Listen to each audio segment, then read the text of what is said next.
Assalamualaikum warahmatullahi wabarakatuh. Selamat siang semuanya.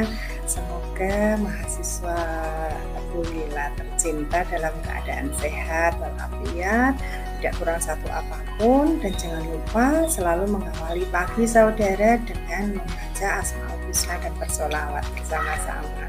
Begitu ya. Tak lupa juga Bu Lila selalu mengingatkan kepada saudara sekalian untuk tetap menjaga protokol kesehatannya ketika saudara keluar dari rumah maupun di mana saja saudara berada. Itu ya, semoga senantiasa sehat dan bahagia. Oke, baik. Untuk pertemuan kali ini di sesi yang ke-9 pada mata kuliah pembelajaran matematika inklusi, Bu Lila akan sedikit sharing terkait dengan pembelajaran bagi anak autis. Baik, silahkan untuk diperhatikannya, mohon untuk dicatat hal-hal baiknya untuk kita bisa kemudian nantinya berbagi pengalaman, berbagi praktek baik saat saudara magang maupun saat saudara sudah terjun ke lapangan secara langsung untuk mendampingi beberapa kelas dengan kondisi anak berkebutuhan khusus. Itu ya. Untuk autis sendiri adalah sebuah istilah ya, autis atau autisme atau autism itu berasal dari kata autos yang berarti sendiri dan isme yang berarti itu adalah aliran. Jadi autisme itu bisa diartikan suatu paham yang tertarik pada dunianya sendiri, begitu ya. Jadi atau bisa disebut juga autistik, itu adalah suatu gangguan perkembangan yang kompleks seperti komunikasi, kemudian juga berinteraksi sosial dengan teman, dengan lingkungan dan sebagainya, maupun aktivitas dari imajinasi dari anak ABK tersebut ya, dalam hal ini dengan spesifikasi autism. Oke. Untuk anak autis atau autisme ini sendiri membutuhkan tentunya penanganan khusus begitu ya, penanganan baik secara individual, secara intens begitu, secara intensif begitu. Kemudian juga tetap harus senantiasa dieksplorasi potensi-potensinya, utamanya dari keluarga, dari keluarga intinya terlebih dahulu, dari keluarga besar, kemudian juga dukungan dari lingkungan sekitar pastinya. Nah, kemudian juga dari luar, semisal katakanlah belajar di sekolah dan sebagainya, itu juga tidak menutup kemungkinan ya. Jadi belajar dari berbagai macam keterampilan yang ada, kaitannya dengan wicara, okupasi, tentang kemandirian hidup dan sebagainya. Nah, mungkin nanti bisa saudara, teman-teman mahasiswa juga terapkan begitu ketika saudara mendampingi atau terkendala, semisal di lapangan saudara mendapati tempat magang, saudara menerima atau kemudian ada salah satu siswanya dengan kondisi autisme ini ya. Jadi nanti bagi para orang tua juga dari anak-anak dengan kondisi autisme ini, jangan berkecil hati ya Bapak Ibu, tetap harus semangat begitu. Buatlah kemudian lingkungan rumah yang betul-betul safety, homey, kemudian juga tetap kita dampingi ya, tetap kita selalu memberikan pendampingan secara intens begitu ya. Kemudian juga tidak akan salah ketika Bapak Ibu dari orang tua dengan putra-putri yang menderita autisme ini nanti untuk menyusun kurikulum sederhana begitu Bapak Ibu. Jadi kurikulumnya tidak kemudian terlampaui ini ya, nanti Bapak Ibu bisa kemudian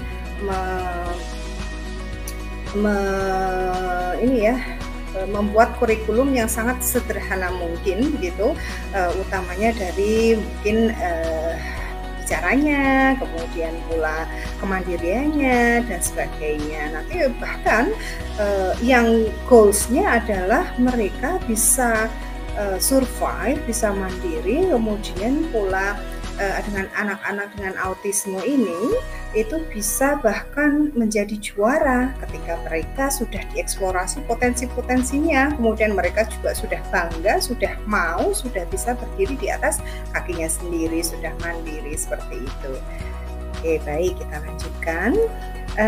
Dari kurikulum yang tadi Bapak Ibu kemudian nanti akan susun, pertama dan utama itu harus ada planning atau perencanaan, atau dalam hal ini adalah IEP atau Individual Education Plan ya. Jadi karena anak dengan kebutuhan khusus spesifikasi autism ini kan butuh pendampingan khusus ketika di rumah, ketika dengan keluarga inti, keluarga kecil di rumah gitu, baiknya adalah memberikan kurikulum bagi diri pribadinya si anak autisme ini ya. Jadi mungkin ada pembedaan atau perbedaan dari mungkin putra-putri lainnya yang dengan kondisi non-ABK seperti itu ya.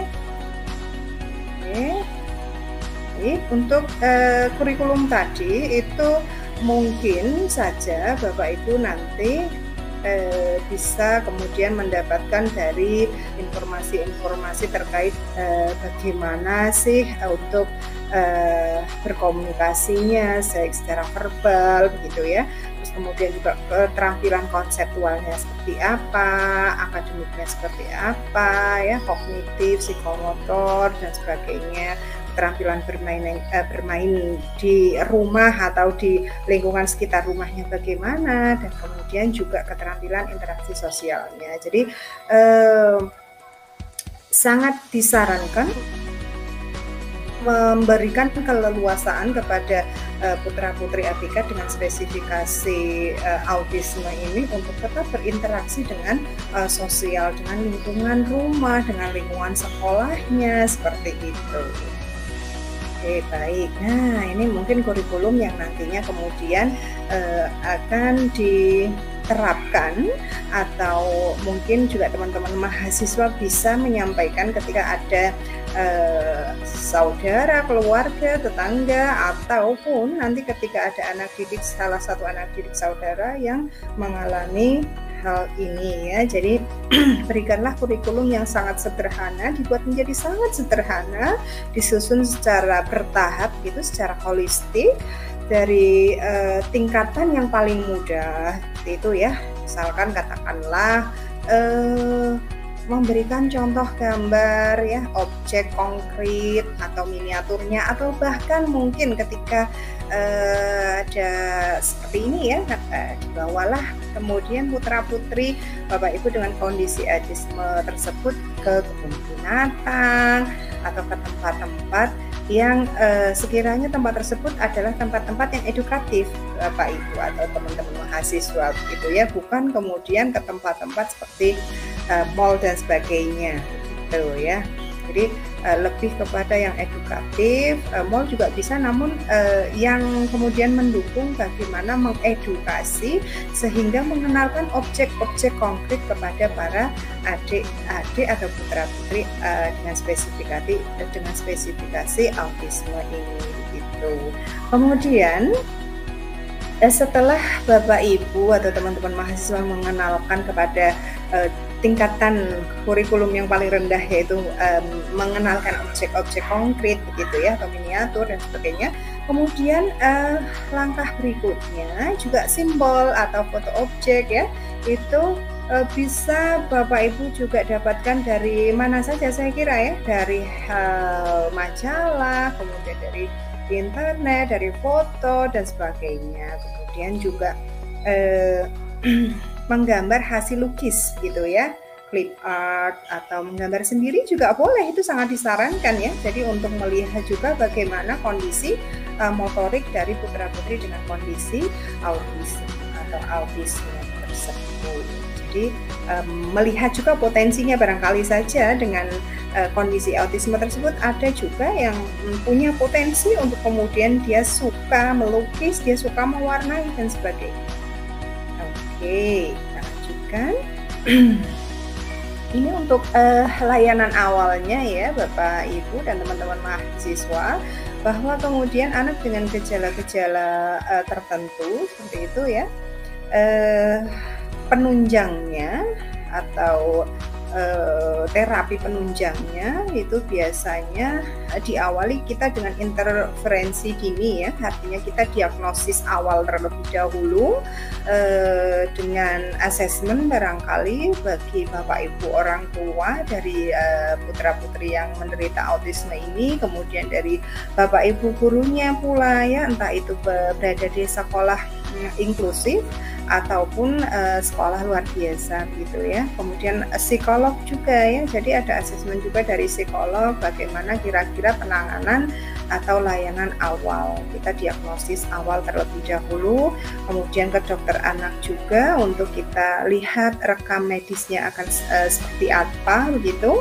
Kemudian juga di psikiater ya, jadi lihat juga potensi secara kejiwaan maupun mental dari anak-anak dengan kondisi autisme ini ya. Oke, atau dokter THT pula. Kenapa? Karena ya hal ini terkadang anak-anak dengan kondisi autisme ada beberapa juga yang mengalami permasalahan dengan THT ya, telinga, hidung maupun tenggorokan di pendengaran biasanya, namun tidak terlalu signifikan biasanya. Seperti itu Bapak Ibu dan teman-teman mahasiswa. Kemudian untuk terapi penunjangnya ya, ketika diagnosis awal itu sudah dilakukan, asesmen di awal sudah dilakukan. Nah, kemudian bagaimana sih intervensi dininya? Kita lakukanlah terapi penunjang ya. Jadi dari hasil asesmen tadi kita sudah ketahui bagaimana kira-kira dia masuk kategori yang mana begitu. Nah, nanti kita terapi penunjang dengan salah satunya adalah beberapa ini ada speech therapy atau terapi bicara, atau istilahnya adalah terapi berbicara ya, bagaimana kemudian dia berkomunikasi, mengkomunikasikan apa yang dia inginkan. Dan ketika kita bicara, orang-orang terdekat berbicara, apakah kemudian dia bisa merespon dengan baik ya, seperti itu. Kemudian juga fisioterapi, barangkali saja ada motoriknya, salah satu kondisi fisiknya apakah ada yang bermasalah atau tidak gitu.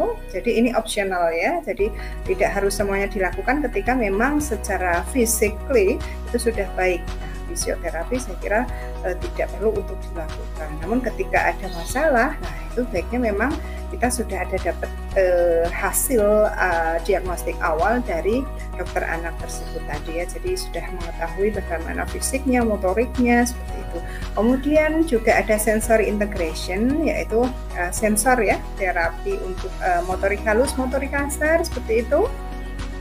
Terus kemudian terapi perilaku ya, okupasi terapi, IT dan sebagainya. Banyak saya kira nanti hal ini untuk terapi penunjang biasanya akan disarankan oleh Bapak Ibu dokter maupun psikolog ataupun dari Bapak Ibu guru pengajarnya begitu ya. Jadi untuk bisa diakomodir, untuk bisa diintervensi mana-mana saja yang kemudian cocok atas kondisi awal putra putri dengan kondisi autisme tadi.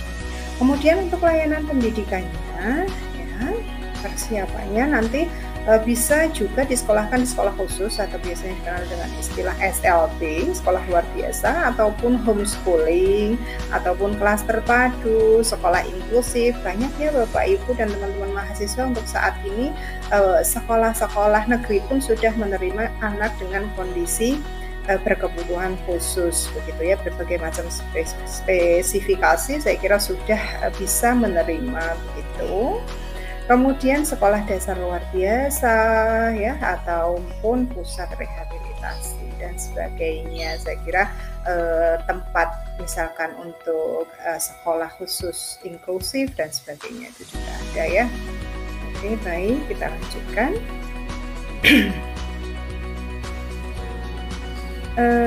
Ini beberapa kondisi. Jadi dari teman-teman atau putra-putri dengan kondisi autisme ini biasanya kadang melakukan hal-hal ini ya. Jadi ada yang terkekeh-kekeh namun tidak sesuai begitu ya, tertawa sendiri dan sebagainya.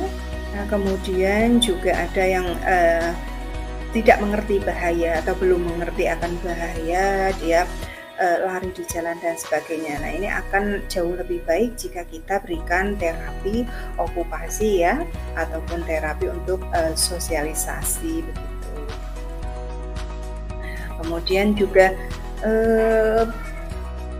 tidak suka digendong, terkadang ya dia pengennya maunya sendiri begitu ya, ada yang seperti itu, atau bermain secara berbeda dari teman-teman yang non ABK misalnya, dan berulang-ulang seperti itu. Nah, hal ini kadang terjadi pada anak dengan kondisi autisme tersebut. Kemudian juga menghindar dari kontak mata ketika kadang kita berbicara begitu ya. Secara umum kan pasti saling menatap mata, kontak mata begitu. Namun dengan kondisi autisme tersebut terkadang itu yang terjadi adalah dia menghindar kontak mata secara langsung gitu. Nah, ini juga kita harus stimulus Bapak Ibu dan teman-teman mahasiswa ya. Jadi kita stimulus, kita ajak mereka untuk ketika ngobrol, ketika diajak bicara atau mereka mengajak berbicara kepada kita, ajaklah mereka untuk tetap kontak mata kepada kita, seperti itu ya. Jadi hal-hal yang stimulus tadi akan sangat baik efeknya bagi mereka. Kemudian juga lebih senang sendirian mereka terkadang ya, beberapa cirinya ya. Jadi lebih suka menyendiri, dia asik dengan mainannya sendiri. Seperti itu dia terkadang beberapa. Kemudian juga kesulitan menyatakan keinginannya, beberapa ada seperti itu. Terus kemudian ini ya, suka dengan benda-benda tertentu dan dia tidak mau benda itu hilang gitu ya. Jadi dibawa sampai dia kemana-mana itu dibawa, bahkan dicuci pun ketika misalkan dia suka dengan boneka atau bantal guling dan benda-benda lainnya itu tidak mau, tidak diizinkan untuk dicuci dan sebagainya. Itu terkadang juga terjadi ya. Terus tidak mau dirubah rutinitasnya. Jadi ketika ada perbedaan rutinitas, dia mungkin akan menunjukkan hal-hal pemberontakan gitu ya, tidak ingin dia berubah rutinitasnya seperti setiap harinya begitu. Terus kemudian juga terkadang ini membeo kata-kata atau kalimatnya, artinya berbicaranya itu artikulasinya mungkin agak kurang jelas. Beberapa terjadi seperti itu, namun juga banyak yang memang secara wicara, secara komunikasi untuk verbal itu dia baik. Terus kemudian respon tak sesuai atau tidak respon terhadap suara, bahkan juga ada terjadi seperti itu. Meskipun dengan kondisi pendengaran yang sangat baik ya, normal begitu, katakanlah ada permasalahan juga misal katakanlah 30 desibel juga, mereka terkadang tidak mau merespon gitu. Mereka ya asik dengan dunianya begitu ya. Jadi tidak merespon terhadap suara, misalkan dipanggil dan sebagainya. Nah, itu kita harus stimulus terus-menerus ya teman-teman mahasiswa. Jika nanti terjadi atau ada siswa-siswi dari sekolah yang saudara kemudian dampingi, ada yang dengan kondisi autisme. Nah, ini juga terkadang rutinitasnya dia suka dengan memutar-mutar benda atau dirinya, bahkan diputar-putar, bermain berputar-putar terus-menerus seperti itu ya rutinitasnya ya. Terus kemudian juga kesulitan berkomunikasi, artinya bersosialisasi dengan orang lain, terkadang beberapa ada. Itu menjadi tugas kewajiban kita yang non ABK kemudian untuk merangkul dan senantiasa memberikan stimulus. Nah, bentuk terapi, bentuk utama terapinya apa saja? Yang jelas menggunakan metode instruksional ya. Jadi kita lebih banyak instruksi, kita memberikan petunjuk, meminta gitu agar mereka tujuannya adalah mandiri gitu ya. Jadi misalkan katakanlah dengan discrete trial training ya, atau DTT istilahnya itu ya, artinya dengan pendekatan metode instruksional gitu ya. Yang pertama memecah keterampilan ya, memecahkan masalah menjadi bagian-bagian lebih kecil dan sebagainya ya, agar mereka diberikan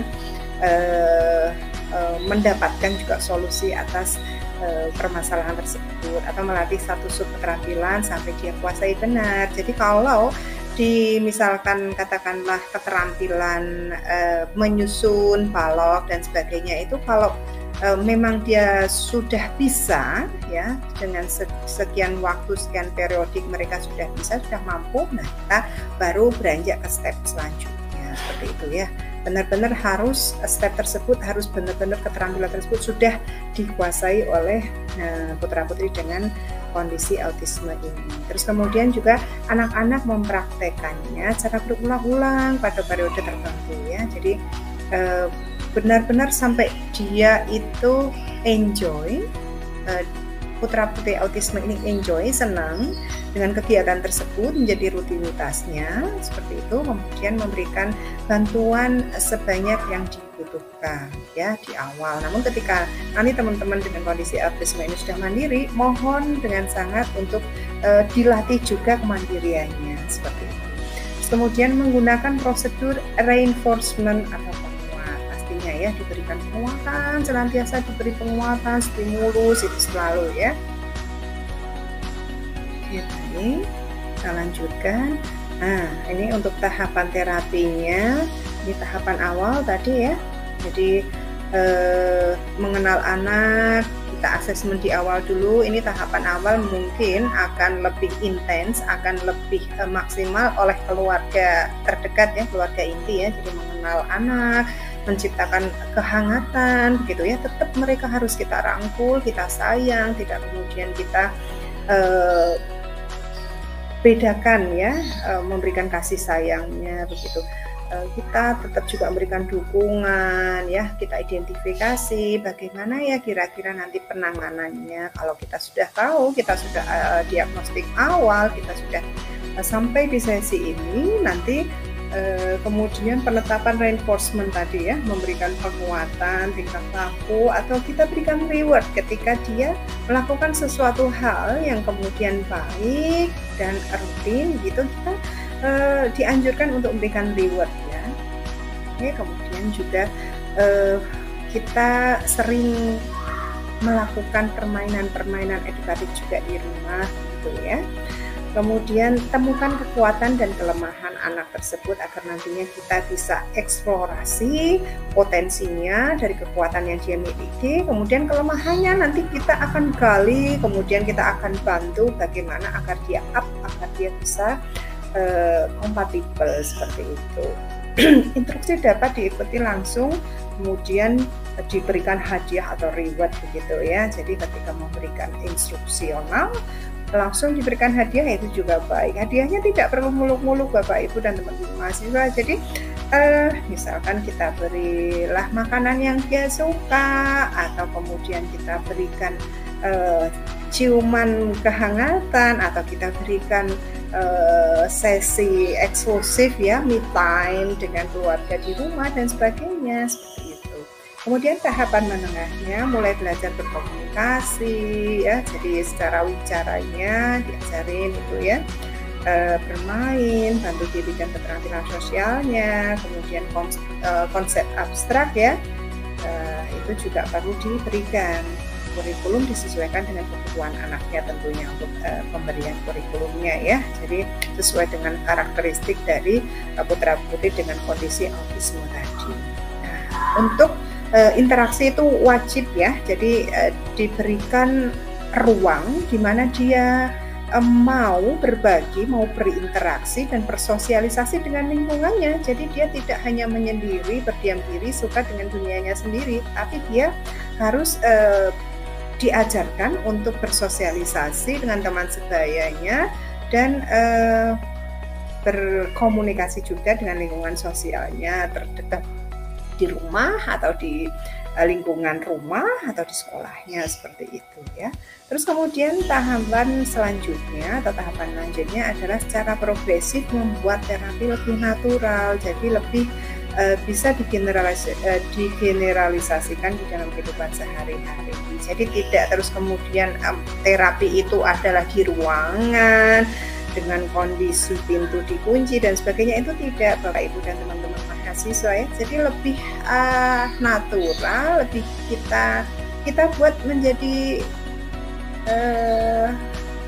alami saja ya, tergeneralisasi dalam kehidupan kita sehari-hari. Katakanlah misalkan minta tolong ambilkan sapu nak, yuk bantu ibu bereskan mainan dan sebagainya. Itu hal-hal simpel sebetulnya, namun itu adalah bagian dari terapi. Bisa terapi bicara, terapi motorik, bahkan terapi untuk konsentrasi, okupasi, seperti itu ya.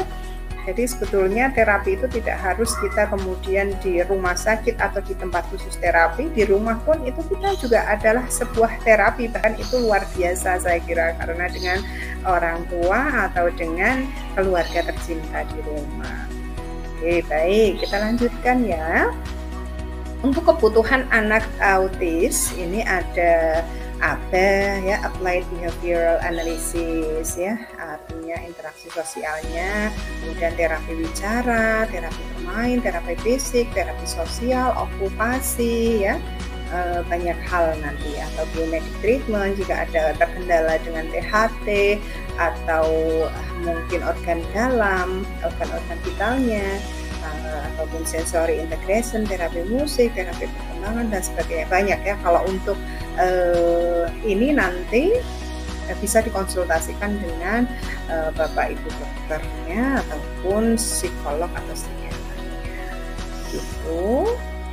Nah, untuk terapi wicara untuk anak-anak dengan kondisi autisme tadi, bagaimana mengarahkan anak tersebut berbicara ya, diajarkan untuk vokal terlebih dahulu, konsonan.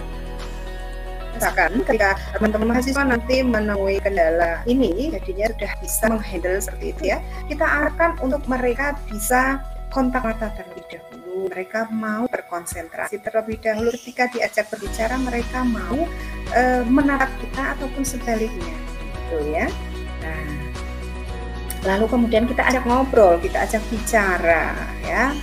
Misalkan anak paham apa itu mata, apa ya fungsinya, kemudian untuk apa dan sebagainya ya, yang sederhana saja ketika dia sudah lancar atau fasih dalam komunikasi berbicaranya gitu ya. Jika anak kemudian menirukan dulu, tidak dipahamkan konsep mata, maka anak akan membeo biasanya ketika kondisinya autisme tadi ya. Jadi kita harus pandai-pandai menstimulus anak-anak dengan kebutuhan khusus ini ya. Teknik yang digunakan ini pastinya nanti secara berulang-ulang begitu ya. Kita kontak mata jika mereka sudah bisa. Ini intervalnya kan mungkin rentangnya akan berbeda-beda sesuai dengan karakteristiknya masing-masing ya. Jadi kita tidak bisa kemudian untuk kontak mata kita butuh 1 pekan, 2 pekan dan sebagainya, mungkin akan berbeda antara satu anak autisme dengan anak yang lainnya gitu ya. Bahasa yang digunakan itu menggunakan bahasa itu atau mother language ya, bahasa sehari-hari. Ketika misalkan dalam kesehariannya mereka menggunakan bahasa Jawa, ya kita berusaha untuk berkomunikasi dengan mereka menggunakan bahasa Jawa seperti layaknya di rumah, agar mereka tidak kemudian kaget, mereka kemudian juga mau ngomong, mau berbicara, mau berinteraksi seperti itu. Atau dengan menggunakan bahasa lainnya gitu ya. Baik. Nah, kemudian ini ada terapi bermain juga ya. Terapi bermain ini tentunya akan memberikan kebebasan ya kepada anak-anak dengan kondisi autisme untuk berekspresi, mengeksplorasi diri, membantu juga memaksimalkan potensi mereka. Barangkali dari situ mereka punya passion tertentu, kita tidaklah tahu ya. Jadi untuk membantu semua hal saya kira ya. Jadi kita lihat, kita amati, namun tetap kita harus waspada terkait hal-hal yang kemudian nanti terjadi gitu ya, memberikan mereka kesempatan untuk memiliki fungsi ya. Mereka yang paling utama yang harus kita tanamkan adalah mereka percaya diri terlebih dahulu ketika di luar ya. Kalau di luar mereka sudah percaya diri, insya Allah nanti kemudian mereka bisa dengan baik berkomunikasi, mereka bisa bersosialisasi, goals-nya ini adalah mereka mau eksplorasi potensi-potensi yang ada di dalam dirinya. Tidaklah kita semua tahu ya, jadi mungkin saja dengan kondisi autisme mereka bisa juara mungkin di musiknya, mereka juara di renang atau mungkin yang lainnya seperti itu ya. Untuk keberhasilan sekecil apapun, mohon dengan sangat itu dianggap sebagai sebuah kemenangan dan harus disyukuri dengan sepenuh hati ya. Dalam hal ini kita harus banyak-banyak bersyukur atas hal-hal kecil misalkan yang dilakukan oleh teman-teman autisme tadi ya. Kita harus bersyukur, alhamdulillah, kamu sudah berhasil, nak, berilah dia reward ya. Beritahu mereka bahwa dia itu berhasil dan bagaimana meluapkan emosi keberhasilannya itu harus juga kita stimulus, kita selalu arahkan seperti itu. Atau terapi belajar bahasa diekspresikan dan sebagainya. Metode ini disarankan untuk terapi yang berpusat pada klien biasanya, menjalin komunikasi dan sebagainya. Oke, mungkin untuk pada sesi ini Bu Milakat di waktu ini terlebih dahulu. Nanti masih ada step lainnya untuk pembelajaran bagi anak autis, masih ada seri 2-nya. Jangan lupa tetap senantiasa semangat belajar, semangat berbagi praktik baik kepada semua orang ya. Jangan lupa tersenyum bahagia ya. Semoga senantiasa sehat, tetap semangat. Sekian dulu. Assalamualaikum warahmatullahi wabarakatuh. Selamat siang.